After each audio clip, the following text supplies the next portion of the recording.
Hello and welcome to Revit Auto's online step-by-step mechanical tutorial. Today we're going to be replacing a driver's side window switch on a 2014 Ford E350. Let's get started. The only tool that we're going to use for today's job is any type of trim tool, anything that is your favorite. For me, it's going to be Snap-on for today. I like to come to the front of the trim panel so I don't make any marks, slide under, twist to the side, not up. Just pop the front clip, come to the side, twist sideways, not up. That will prevent chipping or breaking any of your panels. Set this in here. From there, you have two wires. You have a big thumb tab on this white cluster here. Just pull this tab in with your thumb, pull out. You'll have the same thing going on here, a little bit smaller. The tab is right here facing you. Pull that tab back and pull out. So you'll notice with this assembly here, we have a tab. One tab here, one tab here. Same thing on the other side, to your tabs. So I'm gonna take my trim tool, and I'm gonna very carefully work the plastic above this tab. And I'm gonna take my thumb and pull down. Just work above and pull down. Work above while pulling down. This process may take you a few tries. It is a little bit tricky. All right, it did take me a few tries in both hands, but once you have all four tabs pulled up, this assembly will slide out from the bottom here.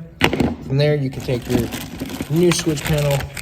This is part number SW-7215.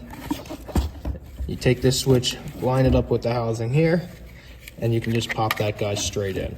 And you'll hear all four tabs securely pop in as you work it yourself around. There it is, just like that. That is your new assembly. Once you have your assembly built, you make your way back to the vehicle. And from here, all you have to do is take the pigtail and line this up with the two tabs cut out on your assembly. You will hear that snap in as so. Do the same thing up front. You have cutouts on your pigtail and cutouts into your assembly. You will hear a nice snap. From there, we can test. I got the key off the door. From there, we can take the key off the door, turn the vehicle on auxiliary, test to make sure that our window works. Window up, window down. There's no more intermittent usage. Everything works as it should. Everything tests out great. From there, just line up your snap in here. You have a snap in the back and a snap in the front. You can clean up the water intrusion from your window being stuck down. And from there, the job is complete. If you like what you saw in today's video, please feel free to like and subscribe and give us any suggestions in the comments for future videos or repairs that you want to see. Now get wrenching.